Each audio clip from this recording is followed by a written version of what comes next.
एक बार तो ऐसी बात हो गई कि मैं फोन लगाया घर में, फादर ने फोन वो जब उस टाइम फिर मैंने रिक्वेस्ट करके तहसीलदार को रिक्वेस्ट करके मैंने लैंडलाइन का नंबर लिया था।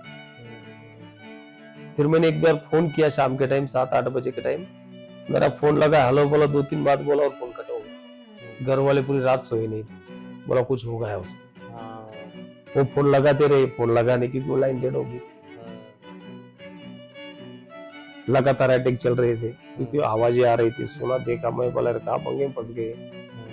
तो जर्नी ऐसी थी पर लेकिन एक देश सेवा का जज्बा और अपने ऊपर का भरोसा, इसके वजह से मैं वहाँ मेरे यूनिट के साथ, मैरिज के साथ बहुत बढ़िया से डिप्लॉयमेंट होता है उसमें हम हो गया। मैं तो पहलवान था तो कुश्ती करने वाला ज्यादा भागता नहीं, लेकिन क्या है मेरा एक जोश था कि जुनून था कि मैं एक आर्मी में भर्ती होऊंगा। बात है क्योंकि फौजी को क्या सोचते हैं यार ये पागल है, ये अपनी धुन में रहता है। स्ट्रगल आदमी का ऐसा होता है कि फौजी जितना उधर स्ट्रगल करता है उतनी उसकी उसकी फैमिली भी इधर जर्नी करती है सिविल में। नमस्कार। आज हमारे साथ एक्स आर्मी ऑफिसर हवलदार अजय सोनोने जी जुड़ चुके हैं। इन्होंने कारगिल वॉर में लड़ाई की है। बिना किसी देरी के पॉडकास्ट में चलते हैं, जम करते हैं।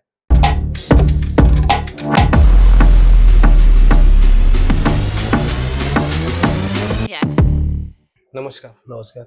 अजय सर, कैसे हैं आप? बढ़िया हूँ मैं। मुझे बहुत सौभाग्य की बात लग रही है कि आपका पॉडकास्ट मैं आज ले रहा हूँ और 15 अगस्त नजदीक है। आप एक आर्मी ऑफिसर रह चुके हैं, कारगिल वॉर में आपने पार्टिसिपेट किया है। तो आप पहले तो आप स्टार्टिंग में बताइए कि आप आर्मी ज्वाइन कब किया आपने, और आपके बारे में कुछ बता दीजिए प्लीज। मैंने 97 में आर्मी ज्वाइन किया था। मेरा नाम अजय बाबा साहब सोनोने, एक हवलदार हूँ।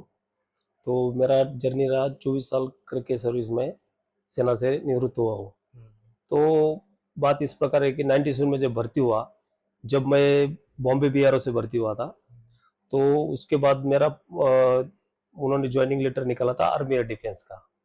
आर्मी एयर डिफेंस में ज्वाइनिंग लेटर निकालने के बाद मैं नासिक सेंटर में था। नासिक में उस टाइम सेंटर था हमारा, तो उस टाइम मैं नासिक में रिपोर्ट किया था।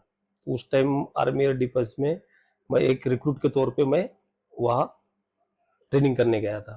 तो एक्सपीरियंस ऐसा था कि जब बीआरओ से डिस्पैच हुआ, ये सोचा था कि और कई इन्फेंट्री मिल जाएगी, महारेजिमेंट मिल जाएगी और कोई भी फोर्सेस मिल जाएगी, लेकिन ऐसा हुआ, किस्मत अच्छी रही, आर्मी एयर डिफेंस मुझे मिल गया। एक वेल एजुकेटेड यानी आर्मी एयर डिफेंस होता है क्योंकि उसमें टेक्निकल गनर ओएफसी और ट्रेड होते हैं।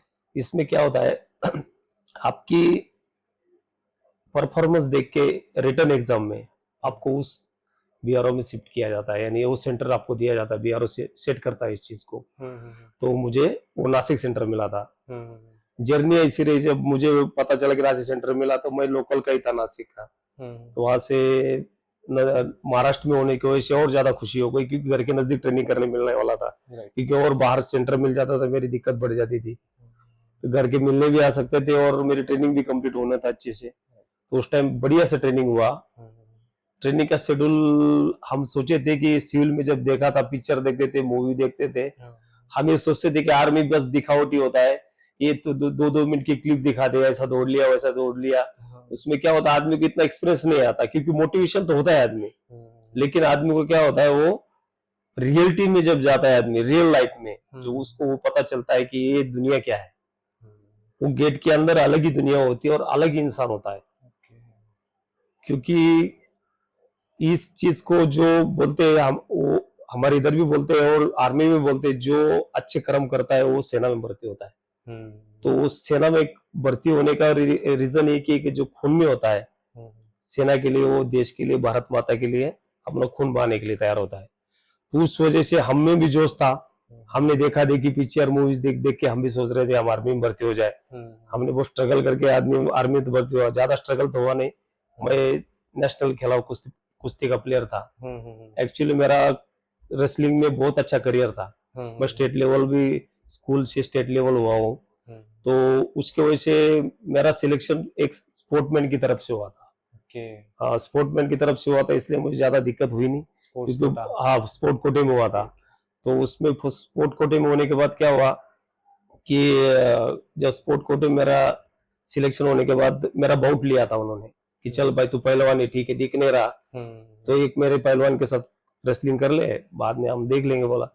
जब मेरा बाउट हुआ था मैं उस पहलवान को जो 7 साल से सेंटर टीम में था उसको मैं गिरा दिया था।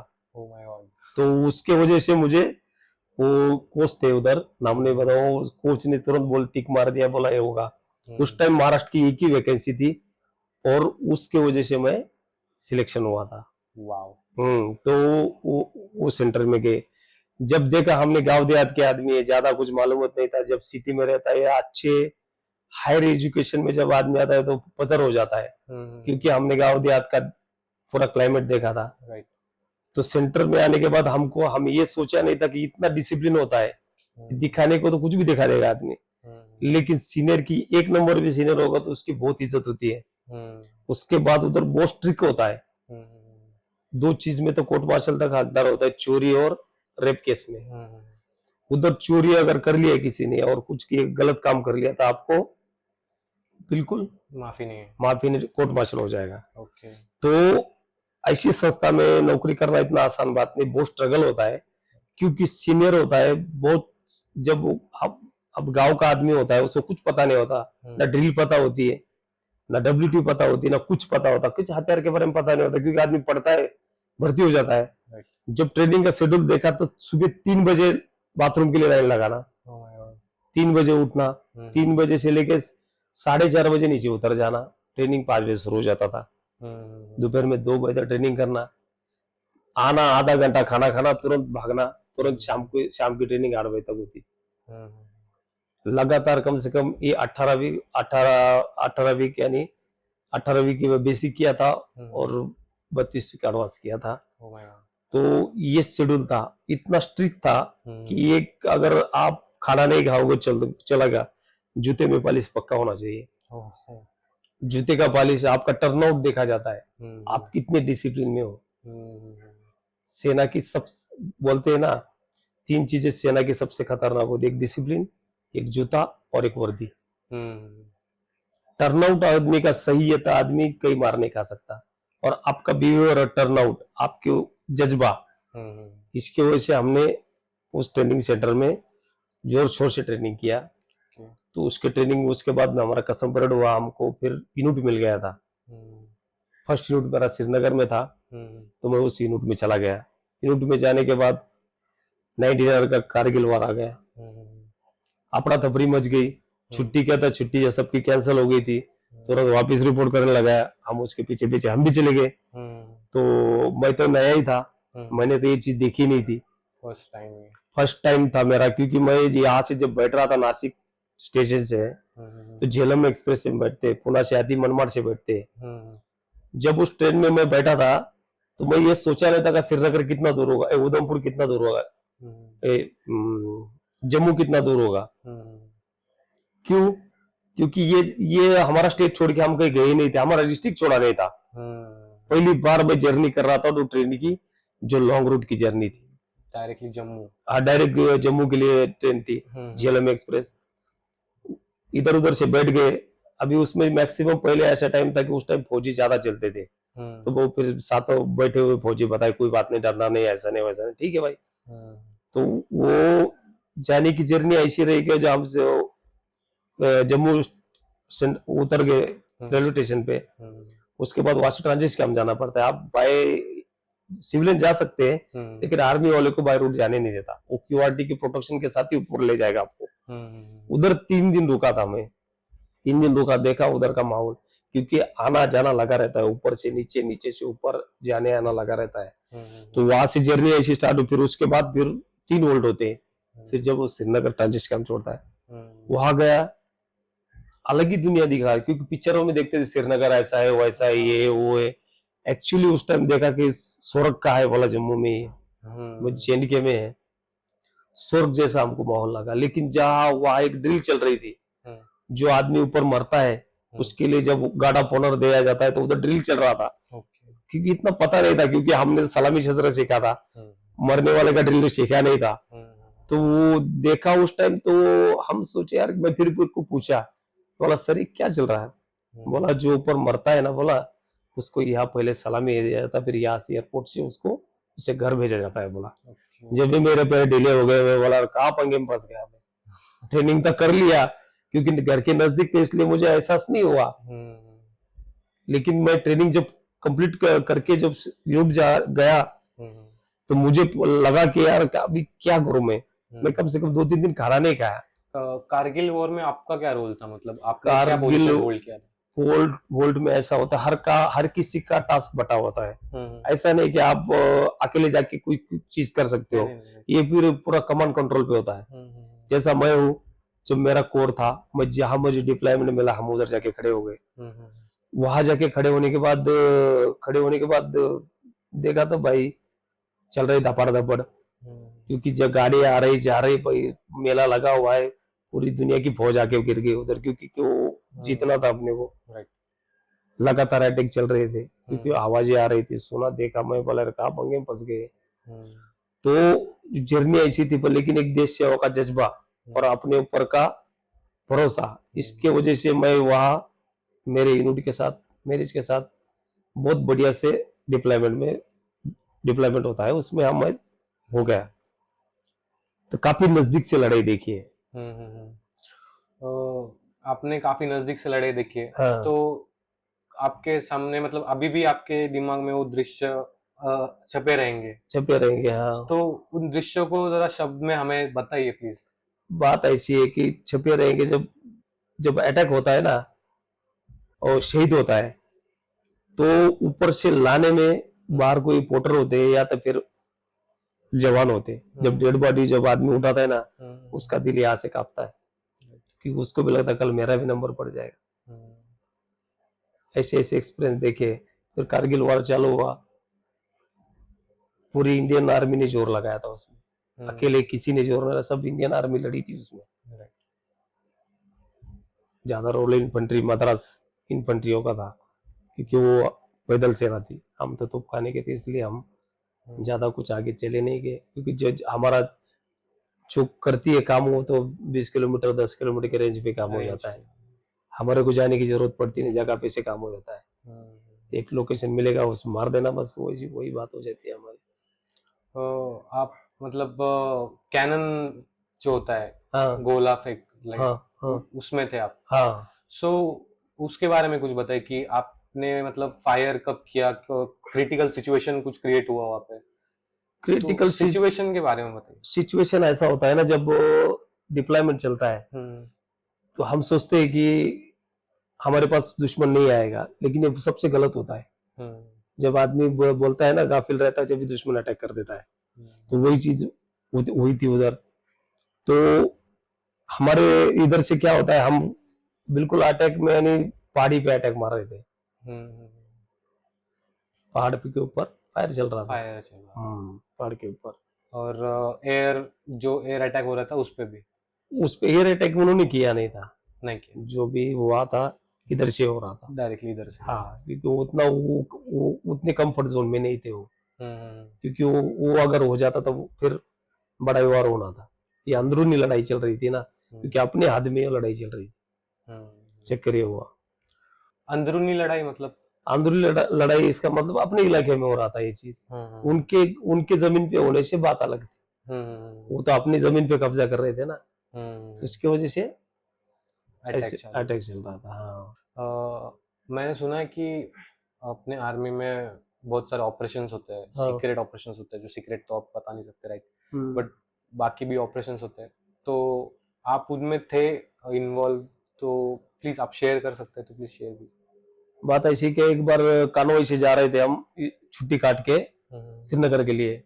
जब रामबन के पास नाले के ऊपर जो पहाड़ी है, उसके ऊपर एक मिल्टन बैठा था। मिल्टन क्या होता है, जब कानवाई चलती है, जब दोनों साइड से जवान खड़े होते हैं, लेकिन उस जगह पे क्या था, ज्यादा डिस्टेंस गैप था, पहाड़ी होने की वजह से डिस्टेंस गैप था। तो उस टाइम क्या हो, सभी के पास हथियार होता है। जब आप गाड़ी में बैठोगे, आपके पास हथियार पक्का होगा। तो उस टाइम क्या हुआ, मिल्टन सामने पहाड़ी पे बैठा था, उसने उधर से गोली मारा, फायर शुरू हुआ तो अफरा तफरी मच गई। अफरा तफरी मच गई, तो उसी में हमने भी फायर मारा था उस टाइम हमने पर एक मेजर को गोली भी लगा था, उस टाइम एक जवान को भी गोली लगा था। तो लेकिन वो मिल्टन भाग गया था उधर से, तो उसको पीछे से मारा था जब उस टाइम पहाड़ी जब डाउन हो रहा था जब। मतलब तो भागते हाँ, भागते सब उसको मारा था फिर सभी ने उतर के। आपके दोस्त भी हुए रहेंगे, आप इतने 24 ईयर्स आपने सर्विस की है, और आपके कई दोस्त शहीद भी हुए रहेंगे, तो आपको कैसा लगता है, मतलब एक इमोशनली आप कैसे फेस करते हो कि आपका दोस्त शहीद हुआ है, उनको गोली लगी है, तो आप कैसे फेस करते हो? कैसा ऐसा करते हैं कि जैसा इतना बुरा लगता है कि जब लोग साथ में खाते पीते रहते हैं, सोते हैं, एक साथ उठना बैठना रहना, हर ड्यूटी साथ में करना, लेकिन उसी को जब अपने सामने कभी गोली लग जाती है, कुछ हादसा हो जाता है। ज्यादातर हादसे क्या होता है, गाड़ी का ब्रेक फेल होता है, जो खाई में गिर जाती है, उसमें ज्यादा कैजुअलिटी होती है। और इसमें जब किसी को गोली लगती है, तो उस टाइम भी आदमी का दिल दहल जाता है, थोड़ा घर के बारे में सोचता है आदमी। चक्कर ये होता है, क्योंकि आदमी को उसको फीलिंग जितना उतना होता है कि वो चार सदमे भी चला जाने जैसा होता है, क्योंकि क्या है, अपने साथ अपने हाथ पे अगर अपना दोस्त शहीद होता है, बहुत फीलिंग होता है। कोई ऐसा दोस्त याद जिनका आप आज नाम बता? एक पांडे नाम का लड़का था, न्यू न्यू रिक्रूटमेंट था ये, तो एक बार सुरनकोट जाने के रास्ते पे टर्निंग था, उस टाइम उसको गोली लगा था। उसने मिल्टन गाड़ी पे आया, मोटरसाइकिल पे आके ठक मार के निकल गया था। मैं उसी बस में बैठा हुआ था। ओह माय गॉड, ऐसा भी होता है बाइक पे आके? हाँ, बाइक पे आके मार के निकल गया था। वो चौराहा था और टर्निंग था, ऐसा गाड़ी जब मुड़ी उधर से बाइक से ठक मारा, उसने अंधाधुंध पकड़ के मार दिया वो जगह पे से। उसको यहाँ से लग के दूसरे को लगा था, उसके साथ वाले वो 3 मर गए थे उस टाइम। उसी बस में हम भी थे। मतलब आप भी उसी बस में बैठे हाँ, थे? उसमें बैठे बैठे थे, वो मेरी ही रूट का था। Oh my God. फैमिली की याद आती है आपको? बात इस प्रकार होती है, हम जब फौज में जब भर्ती हो जाते हैं, कसम परेड हो जाती है, तो 9 महीना हम फौज में नौकरी करते हैं और 3 महीना हम घर में रहते हैं। बात ऐसी होती है ना, देखो बच्चे का बर्थडे को आ नहीं सकते, सिर्फ विश कर सकते हैं। बच्चा बीमार होगा तो हम आ नहीं सकते, क्यों कि या तो फैमिली साथ में हो, घर में होगी, तो हम उधर होते रहेंगे, फैमिली इधर परेशानी होती रहेगी।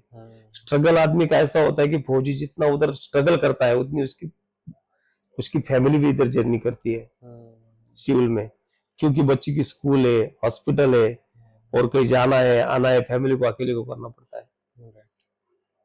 चलो कोई आदमी होगा घर में, वो ले जाएगा लाएगा, लेकिन क्या होता है जब बच्चों को पढ़ाने के लिए सिटी में लाते हैं हम तो गाँव देहात के बच्चों को पढ़ाने के लिए सिटी में लाते हैं, केंद्रीय विद्यालय सिटी में होते हैं, तो बच्चों को लाना ले जाना, स्कूल का सब काम करना, हमारे ज्यादा फैमिली परेशान रहती है।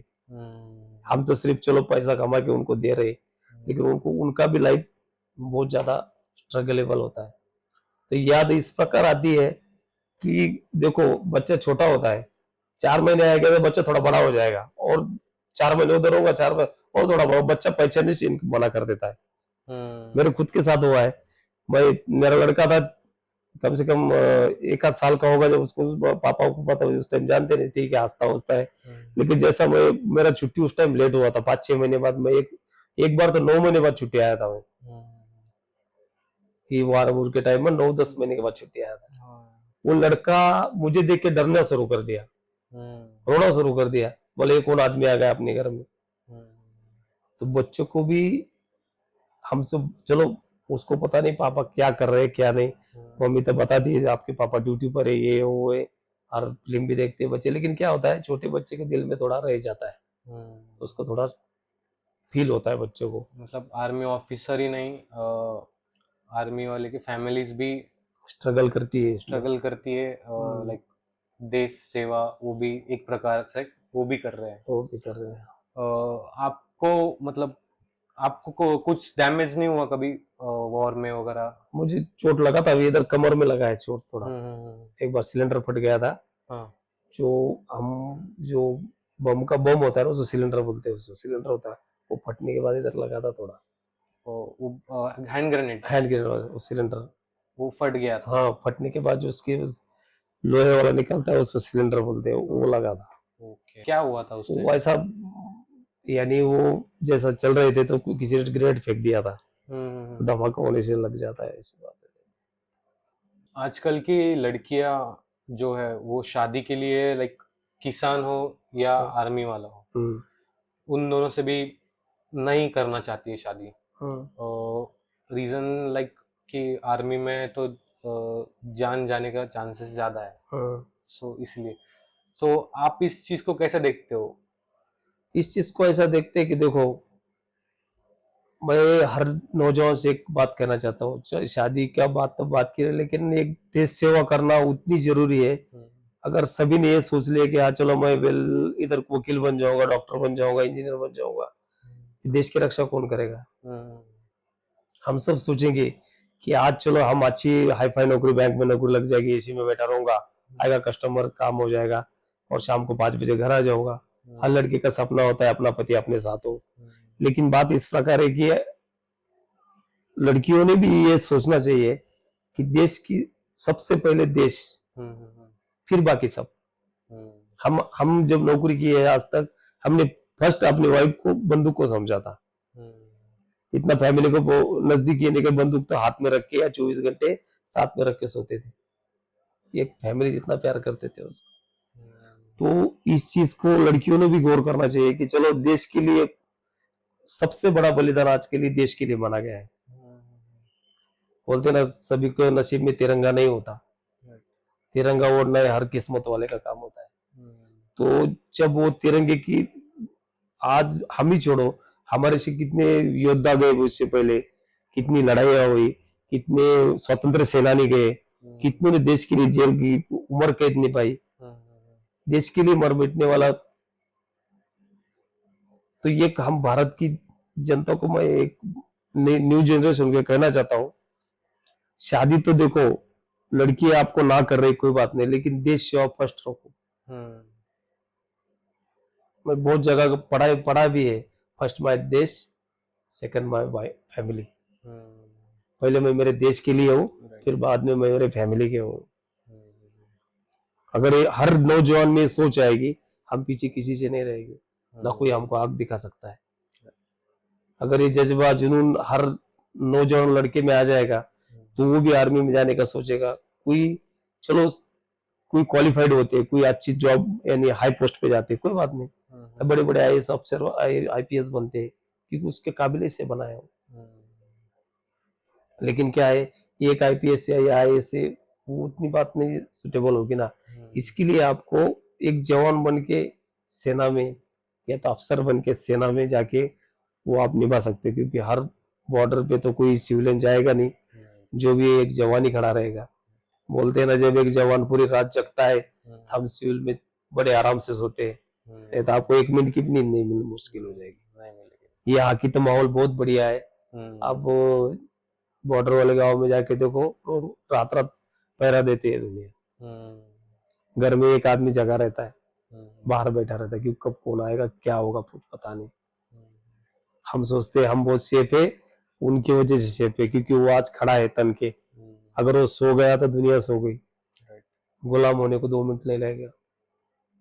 आग गड़ा के दुनिया देख रही है अपनी तरफ। बांग्लादेश में आज जो कुछ भी हो रहा है, तो आप एक एक्स मिलिट्री ऑफिसर करके क्या सोचते हैं कि बराबर हो रहा है या फिर क्या हो रहा है? आप क्या देखते हो? आप क्या भाई देखो, कोई चीज होती है जो भी, ये राजनीतिक गेम है पूरा, ये राजनीतिक पार्टी का होता, कोई दूसरा पार्टी, अपोजिट पार्टी।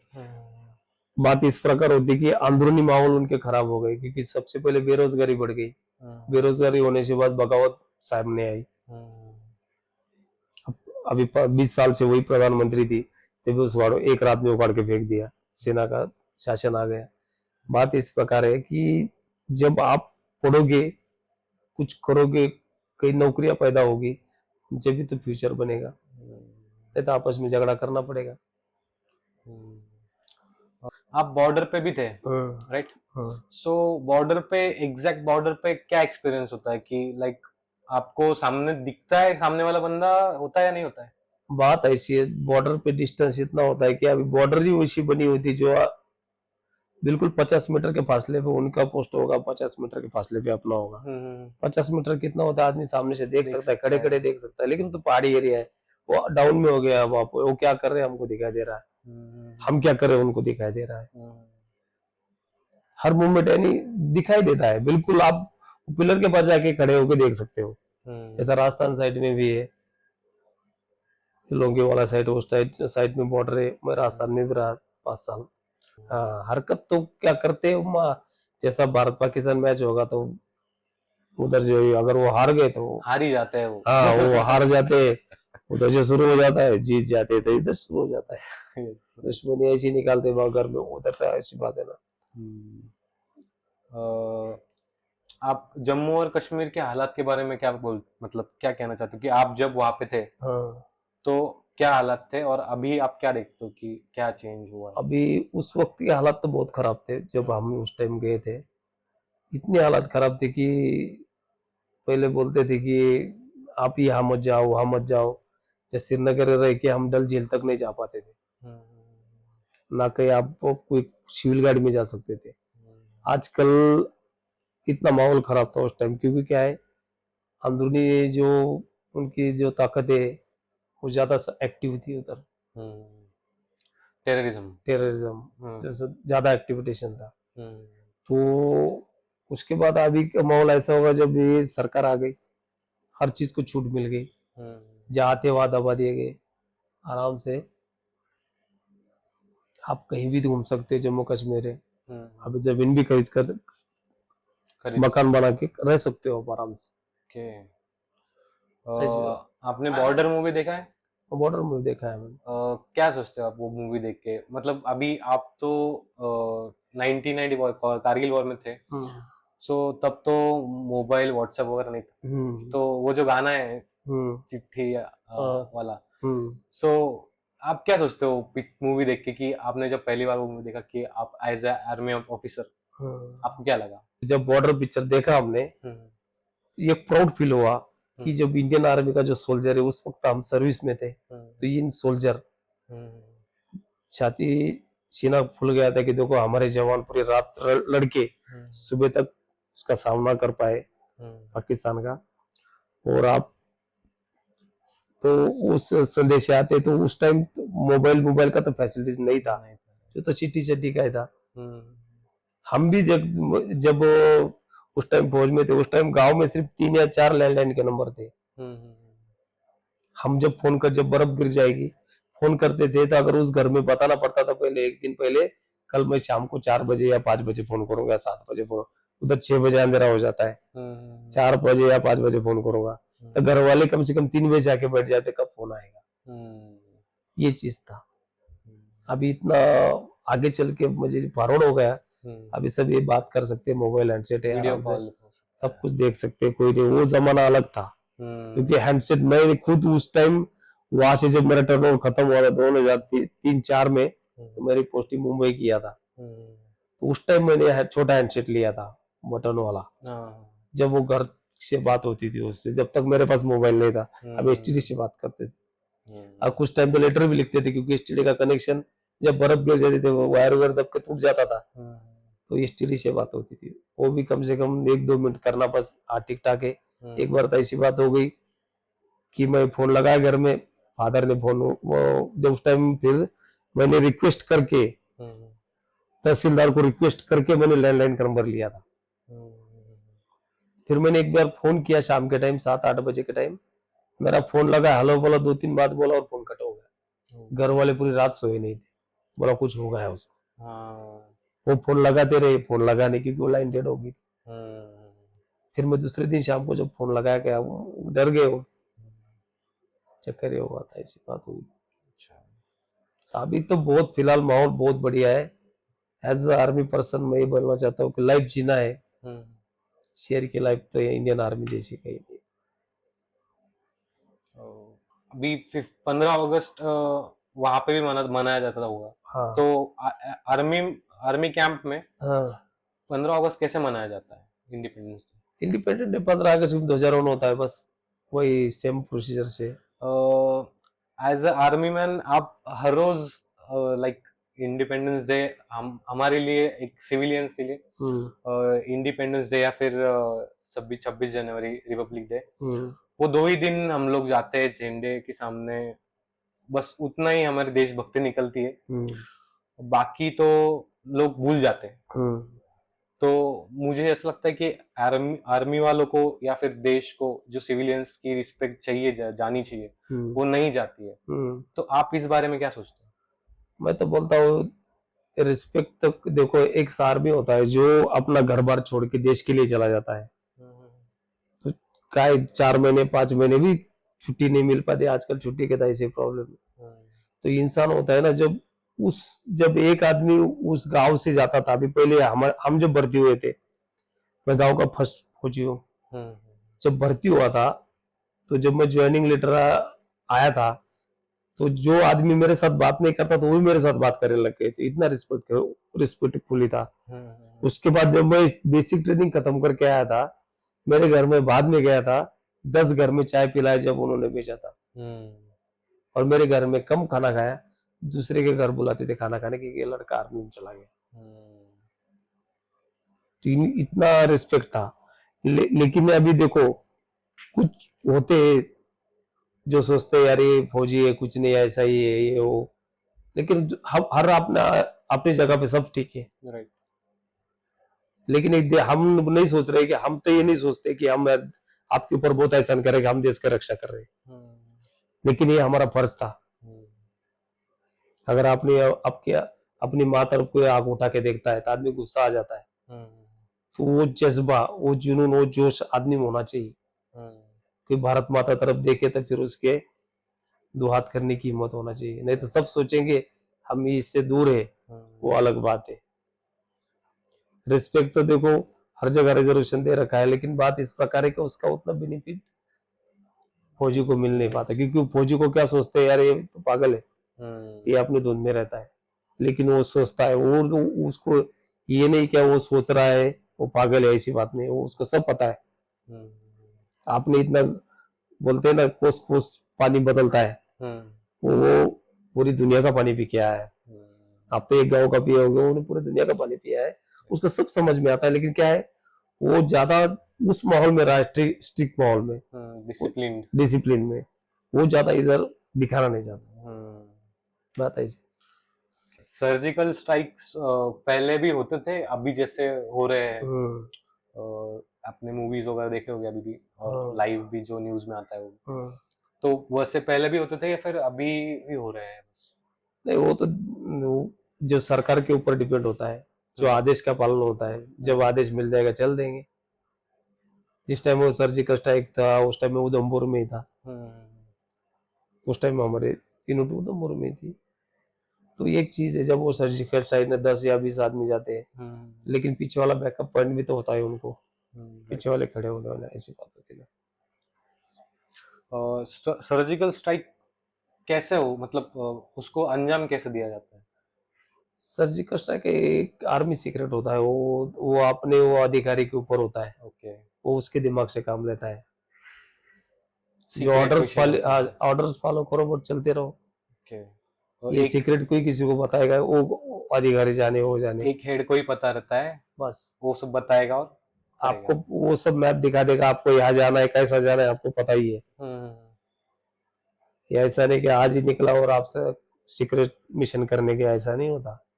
इसके लिए कम से कम 2-2 4-4 महीने से प्रैक्टिस होता है, रात को जाना पड़ता है, दिन में जाना पड़ता है, वो सीक्रेट मिशन होता है। ऐसा नहीं कि उठा आज सीक्रेट मिशन चल दिए, वो नहीं होता। एक कोई पूरा प्लानिंग से होता है उधर, ऐसा आप नहीं कि आज ये करना है, इसके लिए कम से कम 2 महीने से प्रैक्टिस लेगा आपको। आपने के डेमो के लिए भी जाना है, कम से 2-3 महीने से वो डेमो की प्रैक्टिस होगा, तो जान गाँव बैठे हो क्या फायदा होगा, ये आसान बात थोड़ी। राइट। आजकल के जो न्यू जनरेशन जो आर्मी ज्वाइन करने के लिए एक्साइटेड है, जो कर रहे हैं, तो उनके लिए आप क्या मोटिवेशन देना चाहेंगे, क्या बोलना चाहेंगे कि लाइक पढ़ाई के साथ साथ फिजिकल एक्टिविटीज भी क्या करना चाहिए, उसको जरा आप प्लीज डीपली समझाइए। देखो कोई चीज होती है, हम सोचते हैं कि हम खुद जाएंगे और ये चीज तुरंत की तुरंत हो जाएगा, ऐसा तो मिलेगा नहीं। आपको इसके लिए अथक परिश्रम करना पड़ेगा, कोई चीज आसानी से काबू नहीं आती, क्योंकि क्या है इंडस्ट्रियलाइज वैकेंसी है आर्मी का। आप आर्मी की भर्ती देखोगे 300 वैकेंसी आएगा, कम से कम भर्ती के लिए रजिस्ट्रेशन निकले कम से कम 30 लाख 40 लाख ऐसा निकल जाता है, क्योंकि बेरोजगारी इतनी बढ़ी हुई है। इतने को कंपटीशन दे के आगे निकलना इतना आसान नहीं है। इसके लिए आपको खुद को उभरना पड़ेगा। जैसा फिजिकल है, फिजिकल में आपको इतनी मेहनत करना पड़ेगी कि बोलते हैं ना, मेहनत इतनी खामोशी से करो कि कामयाबी आगाज करके बाहर निकले। तो ये चीज बताना चाहता हूँ कि जितना ज्यादा वो लोहा जब भट्टी में डालते हो तपता है ना, उस हिसाब से आदमी होना चाहिए। इंसान जब उतना बनाओ कि वो बोलते हैं ना, आपको हराने के लिए ताकत नहीं साजिश करना पड़े, जब आप कहीं सिलेक्ट हो सकते हो। ये नहीं कि आप उठोगे, मैं आर्मी भर्ती देख रहा हूँ, मैं बॉडी बना दिया, ये कर रहा हूँ, कोई पूछता नहीं। आपके लिए उतना क्राइटेरिया बना है, वो आपको करना ही करना है। 1600 मीटर दौड़ना तो दौड़ना ही है, लॉन्ग जंप, हाई जंप, उसके बाद पुलअप्स मारना ही मारना है। इसके लिए मैं आपको बताता हूँ, फिजिकल ट्रेनिंग के साथ साथ रिटर्न का भी उसको उतना ध्यान रखना चाहिए।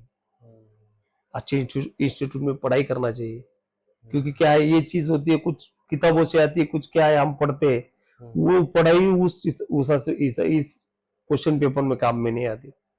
उनके लिए अलग से प्रश्न संचय और अलग से किताबें बनी हुई है, उसकी पढ़ाई करो। उससे जनरल नॉलेज या जनरल अवेयरनेस, या तो न्यूज पेपर हो गया, आप उसके ऊपर छापो। बड़े बड़े लाइब्रेरी बनी, उसमें जाके अच्छी अच्छी किताबें पढ़ो।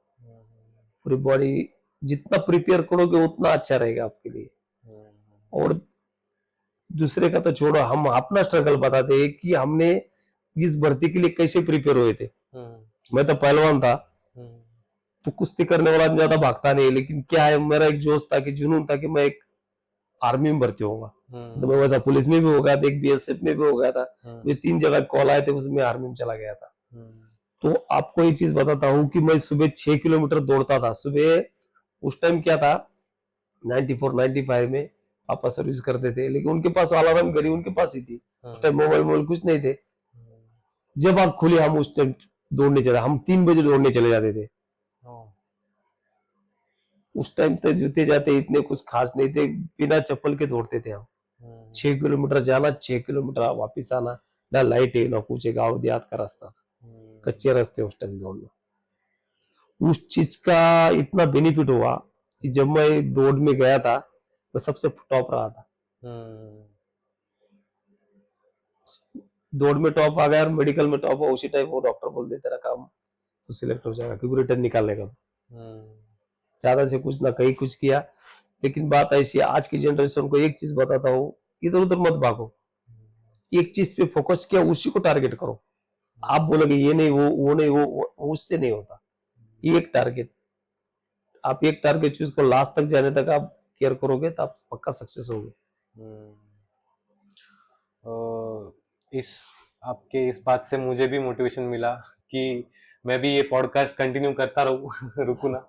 और आपके साथ भी पॉडकास्ट और मुझे करने का मौका मिलेगा आगे इन फ्यूचर, मुझे लगता है आप देंगे और मौका। और थैंक यू पॉडकास्ट में जुड़ने के लिए। आपको कैसा लगा पॉडकास्ट पे आके, वो बता दीजिए। बहुत अच्छा लगा। मैं सही मायने से बोलता हूँ कि एक आर्मी वाले की कदर होती है। लोग क्या है, 15 अगस्त 26 जनवरी को आर्मी वाले को देखते हैं, लेकिन एक क्या है, न्यू जनरेशन में उसका माहौल पैदा होना चाहिए कि यार एक आर्मी है, इतने दिन सर्विस करके आ गया, आज दुनिया उसका सपना देख रही है, वो जाके आ गया उधर से, वो भी सही सलामत आया। तो आदमी ने उसका एक रिस्पेक्टफुल भाव, उसके जिंदगी के 24 साल उसने देश के लिए दिए हुए, इधर और कुछ कर लेता, इधर आराम से रह लेता। लेकिन क्या है, उस हम ये चाहते हैं कि हमारे साथ एक सर्विसमैनों के साथ जो अलग से व्यवहार करे, जैसा जो बाहर के लोग है कुछ है, तो वो चीज क्या है, जरा स्टॉप होना चाहिए। यस, ये आर्मी को उसका उसी जगह पे रिस्पेक्ट मिलना चाहिए। Definitely. Yes, thank you very much sir. Thank you.